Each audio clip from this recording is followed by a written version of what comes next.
ಎಜ್ಕೇಲ್ ಪ್ರವಾದಿಯ ಮೂಲಕವಾಗಿ ದೇವರು ಇನ್ನೂ ತನ್ನ ಜನರಿಗೆ ಇನ್ನೂ ಒಂದು ಹೆಜ್ಜೆ ಮುಂದಕ್ಕೆ ಆತನು ಹೇಳುವಂತಹ ವಿವರಿಸುವಂತಹ ಸಂಗತಿಗಳನ್ನ ಇವತ್ತು ನಾವು ಕಾಣುತ್ತೇವೆ. ದೇವರಿಗೆ ಸ್ತೋತ್ರವಾಗಲ್ಪಡಲಿ.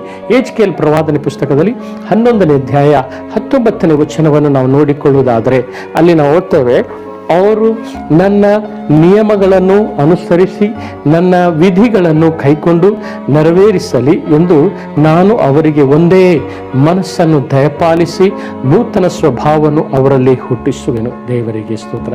ಹಿತವನ್ನು ಬಯಸಿ ಹಿತವನ್ನು ಹೊಂದಿಕೊಳ್ಳುವುದಕ್ಕಾಗಿ ಆತನ ಮೇಲೆ ನಾವು ಭಯಭಕ್ತಿ ಉಳ್ಳವರಾಗಿರಬೇಕು ಏಕ ಮನಸ್ಸಿನಿಂದಿಗೆ ಎಂಬುದಾಗಿ ಇಲ್ಲಿ ನಾವು ನೋಡ್ತೇವೆ.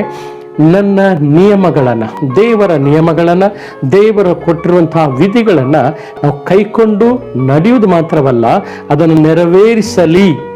ನಾವು ಕೈಕೊಳ್ಳುವವರು, ಕೇಳುವವರು, ಓದುವವರು, ಧ್ಯಾನಿಸುವವರು ಆಗದೆ ಆ ನಿಯಮಗಳನ್ನು, ವಿಧಿಗಳನ್ನು ನಾವು ಕೈಕೊಂಡು ನಡೆಯುವವರು, ಅದನ್ನು ನೆರವೇರಿಸುವವರು ನಾವು ಆಗಿರುವುದಕ್ಕೋಸ್ಕರವಾಗಿ ಅವರಿಗೆ ನಾನು ಒಂದೇ ಒಂದು ಮನಸ್ಸನ್ನು ದಯಪಾಲಿಸಿ ಒಂದು ಹೊಸ ಸ್ವಭಾವವನ್ನು, ನೂತನ ಸ್ವಭಾವವನ್ನು ಅವರಿಗೆ ನಾನು ದಯಪಾಲಿಸ್ತೇನೆ ಎಂಬುದಾಗಿ, ಅವರಲ್ಲಿ ನಾನು ಹುಟ್ಟಿಸ್ತೇನೆ ಎಂಬುದಾಗಿ ದೇವರು ಆತನು ಹೇಳುವುದಾಗಿದ್ದಾನೆ. ಎಂಥ ದೊಡ್ಡ ಆಶೀರ್ವಾದವಾದ ವಾಕ್ಯ, ಎಂಥ ಅದ್ಭುತನಾಗಿರುವ ನಮ್ಮನ್ನು ಪ್ರೀತಿ ಮಾಡುವಂಥ ದೇವರು ಇವತ್ತು ನಮ್ಮ ಹಿತವನ್ನು ಬಯಸಿ ಆ ಏಕಾಗ್ರತೆಯುಳ್ಳವರಾಗಿ ನಾವು ಭಯಭಕ್ತಿ ಉಳ್ಳಿರುವಂತೆ ಆತನು ಗಿಫ್ಟ್ ಆಗಿ ಆ ಮನಸ್ಸನ್ನು, ಏಕಾಗ್ರತೆಯ ಮನಸ್ಸನ್ನು ಕೊಡುವನು. ಅದು ಮಾತ್ರವಲ್ಲ, ಇವತ್ತು ನಾವು ಏನು ಸತ್ಯೋಪದೇಶವನ್ನು ಹೊಂದಿಕೊಂಡಿದ್ದೇವೋ, ಏನು ದೇವರ ನಿಯಮಗಳನ್ನು, ದೇವರ ವಿಧಿಗಳನ್ನು ನಾವು ಕರ್ತನ ಸನ್ನಿಧಾನದಲ್ಲಿ ಅಲ್ಲಿ ನಾವು ನೋಡ್ತೇವೆ, ಅದನ್ನು ಕೈಕೊಂಡು ನಡೆಯುತ್ತಾ ಅದನ್ನು ನಮ್ಮ ಜೀವಿತದಲ್ಲಿ ಅದನ್ನು ನೆರವೇರಿಸಿ ಅದನ್ನು ಆಚರಣೆಗೆ ನಾವು ತರುವ ಹಾಗೆ ಇವತ್ತು ದೇವರು ಏಕ ಮನಸ್ಸನ್ನು ನಮ್ಮಲ್ಲಿ ಆತನು ಹುಟ್ಟಿಸುವನು.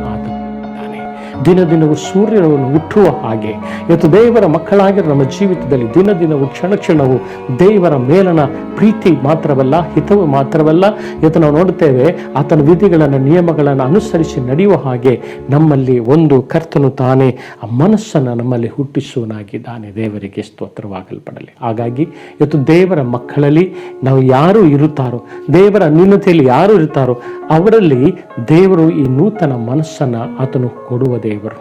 ಈ ಒಂದು ಹೊಸ ಏಕ ಮನಸ್ಸನ್ನು ದೇವರು ಹುಟ್ಟಿಸುವನು ಆತನಾಗಿದ್ದಾನೆ. ದೇವರ ನಾಮಕ್ಕೆ ಸ್ತೋತ್ರ. ಭಯಭಕ್ತಿ ಉಳ್ಳುವುದು ಮಾತ್ರವಲ್ಲ, ದೇವರ ನಿಯಮಗಳನ್ನು, ದೇವರ ವಿಧಿಗಳನ್ನು ಕೈಕೊಂಡು ನಡೆದು ನೆರವೇರಿಸುವುದಕ್ಕಾಗಿ ದೇವರು ನಮಗೆ ಮನಸ್ಸನ್ನು ಅನುಗ್ರಹಿಸುವನು. ಆತನು ಆಗಿರುವಂತಹ ದೇವರು ಆತನಾಗಿದ್ದಾನೆ. ದೇವರ ನಾಮಕ್ಕೆ ಸ್ತೋತ್ರವಾಗಲ್ಪಡಲಿ. Hallelujah, hallelujah. ಹಾಗಾಗಿ ದೇವರ ವಾಕ್ಯದಲ್ಲಿ ನಾವು ಬಹಳ ಬಹಳ ಗಂಭೀರತೆಯಿಂದ ನಮ್ಮ ಮನಸ್ಸು ಈಗೋ ಅದ ವಾಕ್ಯಗಳ ಮೇಲೆ, ನಿಯಮಗಳ ಮೇಲೆ ಅದು ಯಾವಾಗಲೂ ಇರುವುದಕ್ಕಾಗಿ ನಮ್ಮನ್ನೇ ದೇವರಿಗೆ ನಾವು ಸಮರ್ಪಣೆ ಮಾಡಿಕೊಳ್ಳುವವರಾಗಿರೋಣ. ದೇವರಿಗೆ ಸ್ತೋತ್ರವಾಗಲ್ಪಡಲಿ.